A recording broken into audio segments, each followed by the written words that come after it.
প্রধানমন্ত্রীর দায়িত্ব পাওয়ার পর মঙ্গলবার প্রথমবারের মতো ঢাকা বিশ্ববিদ্যালয়ের এক কর্মশালায় যোগ দেন তারেক রহমান। সকালে বাংলাদেশ বিশ্ববিদ্যালয় মঞ্জুরি কমিশন ইউজিসি আয়োজিত transforming higher education in Bangladesh roadmap to sustainable excellence শীর্ষক কর্মশালায় যোগ দেন প্রধানমন্ত্রী। অনুষ্ঠানে যোগ দিয়ে প্রধানমন্ত্রী বলেন, প্রাথমিক শিক্ষা থেকে শুরু করে উচ্চশিক্ষা পর্যন্ত পুরো কারিকুলাম নতুনভাবে সাজানো এখন সময়ের দাবি। তিনি উল্লেখ করেন, শিক্ষা ব্যবস্থাকে শুধু তাত্ত্বিক জ্ঞান নির্ভর না রেখে বাস্তবমুখী ও দক্ষতা উন্নয়নমুখী করতে হবে। উচ্চশিক্ষা নিয়েও অনেকে বেকার থাকেন, অর্থাৎ বেকারত্বের সংখ্যা আমরা যদি একটু দেখি উচ্চশিক্ষিতদের মধ্যেই মনে হয় বেশি। এর কারণ সম্পর্কে নানা মতামত রয়েছে, তবে মনে হয় একটি ব্যাপারে কম বেশি সকলেই একমত। একাডেমিক শিক্ষা অর্জনের পাশাপাশি দক্ষতা অর্জন করতে না পারায় মনে হয় শিক্ষিতদের মধ্যে বেকারের হার বেশি হওয়ার কারণ খুব সম্ভবত।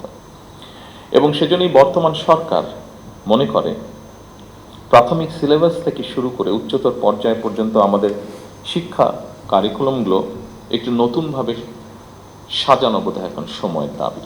তারেক রহমান বলেন, বর্তমান সময়ের বাস্তবতা, প্রযুক্তির দ্রুত পরিবর্তন এবং বৈশ্বিক প্রতিযোগিতার সঙ্গে তাল মিলিয়ে শিক্ষা ব্যবস্থাকে আরও আধুনিক ও কর্মমুখী করা প্রয়োজন। প্রাথমিকভাবে বিভাগীয় শহরগুলোতে অবস্থিত বিশ্ববিদ্যালয়ের সঙ্গে স্থানীয় শিক্ষা ও ব্যবসা প্রতিষ্ঠানের সম্পর্ক স্থাপন করার এই কার্যক্রম শুরু করার উদ্যোগ সরকার নিচ্ছে, যার ফলে আমরা মনে করি শিক্ষার্থীগণ পুঁথিগত বিদ্যা অর্জনের পাশাপাশি হাতে কলমে শিক্ষা লাভ করে শিক্ষার্থী অবস্থাতেই কর্মদক্ষতা অর্জন করতে সক্ষম হবেন। ফলে শিক্ষা জীবন শেষে সম্ভবত তাকে আর বেকার থাকতে হবে না। স্কুল পর্যায় থেকে কারিগরি ও ব্যবহারিক শিক্ষা বাধ্যতামূলক করার পরিকল্পনার কথা উল্লেখ করে প্রধানমন্ত্রী বলেন, বর্তমান বিশ্ব চতুর্থ শিল্প বিপ্লবের যুগে প্রবেশ করেছে। প্রযুক্তির এই পরিবর্তনের সঙ্গে তাল মিলিয়ে শিক্ষা ব্যবস্থাকেও বদলাতে হবে।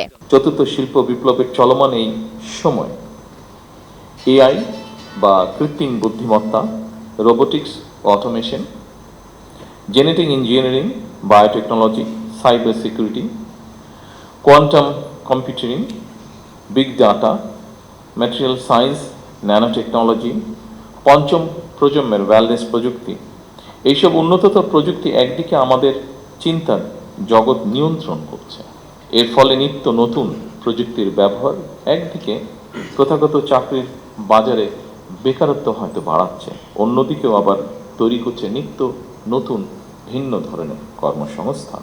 বক্তব্যের শেষ ভাগে সরকার এমন এক শিক্ষা ব্যবস্থা গড়তে চায় যেখানে শিক্ষার্থীরা নিজস্ব মেধা বিকাশের মাধ্যমে দেশ গড়ায় অংশ নিতে পারবে বলে জানান প্রধানমন্ত্রী। পাশাপাশি তিনি সামাজিক ও নৈতিক মূল্যবোধ বজায় রাখার ওপরও গুরুত্ব দেন।